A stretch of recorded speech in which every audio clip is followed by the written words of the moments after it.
Unul dintre cele mai urmărite clipuri de pe canalul meu de YouTube este cum te uiți la televizor gratis. Chestia asta este foarte tare. Dacă televizorul tău nu are DVB T2, cu cutiuța asta foarte accesibilă, care are recepție canale HD, ghid TV, înregistrare pe USB, redare fișiere de pe USB, deci este și player de filme, posibilități multiple de conectare și control din telecomandă. Este un tuner prin care poți să vezi canalele de pe DVB-T. Acum, serios, am fi vrut să avem mai multe canale gratuite pe care să poți să le vezi fără niciun fel de abonament, doar cu o antenă. Ai o tehnologie destul de veche, televiziune digitală. Nu prea merge la noi.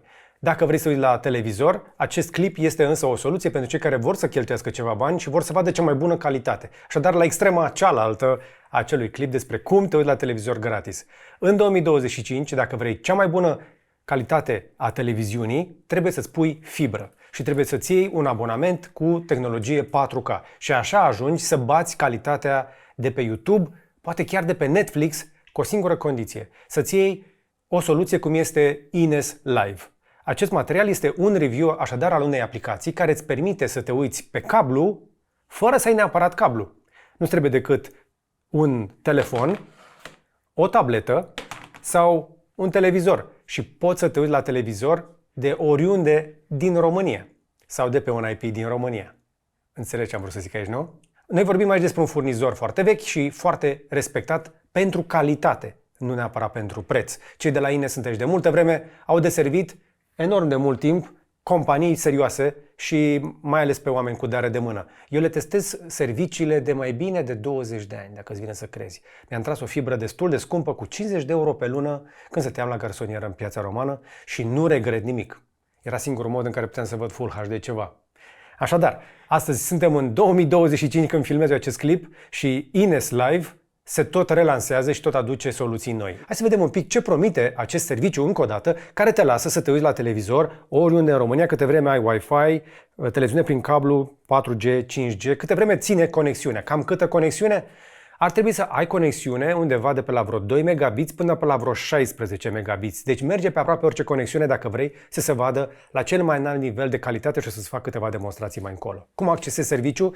Intri pe ineslive.ro și acolo când intri, ai o interfață destul de simplă care îți spune așa, oriunde și pe orice device, cea mai mare grilă de canale HD și 4K, adică Ultra HD, și ai o grilă structurată. O să-ți arăt imediat despre ce este vorba. Sunt 3 abonamente, ai unul basic de 5 euro pe lună, cu TVA inclus, al doilea plus cu 11 euro pe lună, al treilea de 16 euro pe lună cu TVA inclus. Diferența între astea trei este evident că poți să adaugi mai multe canale și mai multe dispozitive. Partea cea mai importantă asta este, dacă vrei 3 dispozitive, o să le iei pe la scump, dar o să ai și 155 de canale TV. Cum poți încă o dată să te uiți? Ai nevoie de ori un Smart TV cu aplicația Ines Smart App.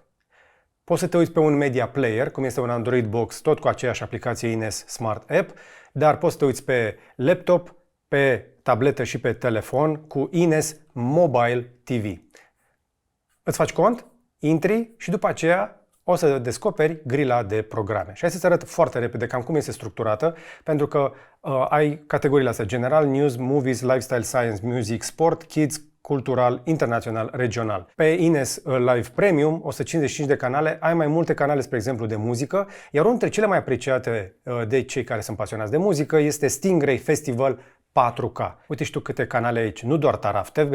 Ai toate canalele de la MTV în pachetul premium. Așadar, dacă te uiți aici, o să vezi, pe exemplu, că pe Plus și pe Basic nu vei avea MTV, dar dacă mă duc la filme, iarăși, lipsesc pachetele, lipsesc filmele de la HBO. Am însă toată gama Filmbox, Comedy Central, am ceva Warner TV, Diva, ProCinema și altele. Nu am încă un pachet HBO în varianta asta. Iar la capitolul News, eu sunt mare consumator de canale de știri și pentru mine e o mare bucurie să pot să văd canale care nu sunt disponibile la noi. De aceea, în afară de posturile locale, pe mine mă interesează BBC News și CNN-ul, evident, dar mă interesează și France 24 în engleză, însă Al Jazeera, CNBC și Sky News sunt foarte importante pentru mine. O să observ că lipsesc canalele de la antenă și am întrebat despre disponibilitatea lor și pur și simplu cei de la antenă prioritizează aplicația lor Antena Play. Așadar, dacă vara asta vrei să vezi Insula Iubirii neapărat remote, știi tu ce trebuie să faci, nu te învăț eu. Însă am observat cu bucurie că există canalul Pro TV disponibil, deci poți să te uiți la Pro și la TVR. Și mai lipsesc canalele de sport de la Prima, am Eurosportul Pro Arena, nu am Prima și nu am Orange. Multe aplicații din zona de regional și din zona de internațional, iar asta de cultură, iarăși Symfonica este o aplicație foarte apreciată, sau Museum 4K. Cinetronics, iar este o aplicație care este foarte apreciată de cei care consumă așa ceva. Nu conține așadar absolut tot, ei se străduiesc să tot introducă și, spre exemplu, canalul Digi24 nu este, deși cei de la Digi ar putea să-l ofere, ei refuză să-l ofere, pentru că nu poate fi măsurată audiența pe o astfel de platformă. Evident că și cei de la Digi favorizează aplicația lor Digi Online, pe care m-am uitat să văd, da, se vede bine canalul Digi24, dar calitatea maximă la care poți să uiți pe Digi Online, știi care e? 576p în 2025. De la 576p la 2160 chiar, e o diferență mare. Spoiler alert, aplicația celor de la Ines este foarte simplă. Adică pe partea de user experience, eu cred că vei petrece foarte puțin timp în interfața asta. Uite, cam așa arată. O să o descarci din Google Play și odată ce o deschizi, pur și simplu arată așa. În partea de sus ai categoriile, în partea din stânga de aici ai canalele, iar aici ai câteva setări despre care o să zic un pic mai încolo, iar aici ai EPG-ul, ca să vezi cam ce urmează. Ce m-a interesat pe mine cel mai tare este chestia asta. Uite și tu cât de clar se vede CNBC-ul, spre exemplu. Eu sunt consumator de CNBC, mai ales când călătoresc, mă interesează știrile din economie, le văd aici. Au și știri, breaking news-uri, chestii de genul ăsta. Mi se pare că se vede blană. E atât de simplu să folosești aplicația. Pur și simplu intri, te duci și îți alegi de aici ce canal vrei să vezi. Vrei să vezi TVR-ul, ai dat click pe TVR, am dat dublu click și se vede. Și este în HD. Pe telefon se vede și mai bine. Uite și tu, se vede și mai bine. Eu am dat mirroring în momentul ăsta la telefon, pe televizor prin acest cablu, ca să pot să vă arăt pe un ecran mai mare și să fie mai ușor de înțeles, dar calitatea este exemplară. Se vede peste, chiar și HD-ul se vede mai bine decât 4K-ul de pe YouTube, pe device-urile astea.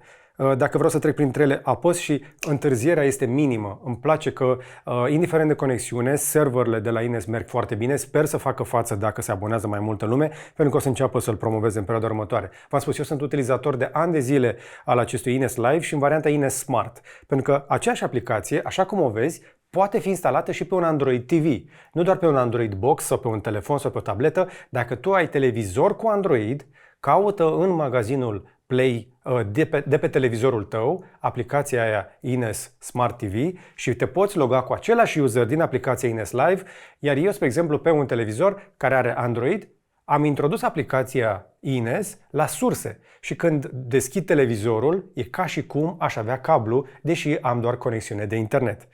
Știai de Stingray Festival 4K? Uite și tu cât de mișto e.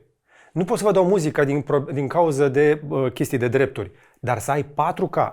Televizorul ăsta nu este 4K, este un monitor de studio Full HD, dar chiar și așa. Uite și tu cât de bine se vede. Uite cum se vede pe telefon. Se vede super, super crisp. Nici telefonul ăsta nu mai este 4K. Imaginea este impecabilă. Și am făcut niște verificări. Repede înainte, vreo oră mai târziu, am ajuns acasă, la Casa Buhnici 2 și e același concert în momentul ăsta pe Stingray Festival 4K. Am creat un mini setup aici ca să pot să vă arăt și ecranul televizorului, dar ca să vă arăt cât de ușor este să folosești această aplicație. Am lăsat telefonul deoparte, pur și simplu iau telecomanda și o să încerc eu să iau pașii de la început ca să vedeți cât de simplu e. Te duci pe ecranul de casă, dacă ai un Google TV sau orice fel de variantă de televizor care are Android, te duci la magazinul de aplicații. Eu, spre exemplu, pe acest TCL m-am dus la Adaugă aplicații. La aplicație am căutat Ines, Enter. Mi-a deschis aplicația Ines Smart App. Asta este aplicația pentru televizorul Android. I-am dat instalare, apoi am dat Open și după ce mi-am băgat userul și parola, am acces direct la toate aplicațiile. Pe televizor, interfața aia pe care ți-am arătat-o mai devreme devine dintr-o dată mult mai intuitivă. Apăs o dată pe OK și am în partea de sus toate categoriile care scrollează pur și simplu la nesfârșit, de la stânga la dreapta, de la general, știri, filme, lifestyle și așa mai departe. Și ăsta este cel pe care vreau să vi-l arăt. Uite, spre exemplu, cât de spectaculos se aude. Acum, sigur, pe înregistrarea mea nu o să se poate prelua atât de bine, dar semnal 4K plus un sistem competent furnizat de cei de la Avestor, un chef cu Dolby Atmos, cu un amplificator, un receiver Denon 750 de W aici jos.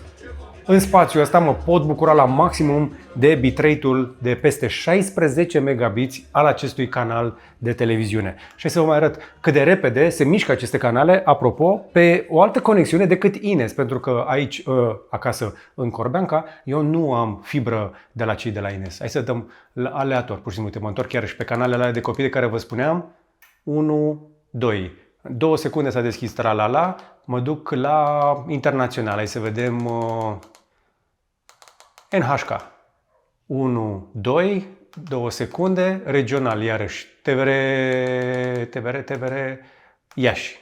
1, 2, 2 secunde pentru orice fel de canal pe care l-am încercat. Uite, spre exemplu, un alt canal 4K, cât de repede se deschide. Asta este MyZen, este the original 4K. Mi-aduc aminte când au lansat prima dată 4K, cei de la Ines aveau niște imagini frumoase cu natură de la cei de la MyZen. Acum sunt mult mai multe și cam așa se vede. Acum, încă o dată, eu filmez cu o cameră, un televizor, se pierde din calitate. Dar dacă te ajută la ceva, calitatea este cel puțin comparabilă cu ce poți să vezi pe Amazon Prime, care în momentul ăsta, din punctul meu de vedere, este lider la calitatea streamingului, la bitrate. CNN-ul, spre exemplu, deși nu spune că ar fi HD, mie mi se pare că se vede HD, sunt o grămadă de canale care nu se spune că sunt HD, bitrate-ul este ceva mai mic, însă aici văd deja cât de agresiv devine AI-ul televizorului peste aceste imagini. Aici am niște imagini de proastă calitate de la sursă, și atunci când imaginile sunt bune, se vede bine, dar AI-ul televizorului plus imagini de pe streaming, de pe IPTV, hai să căutăm, uite, un canal care se vede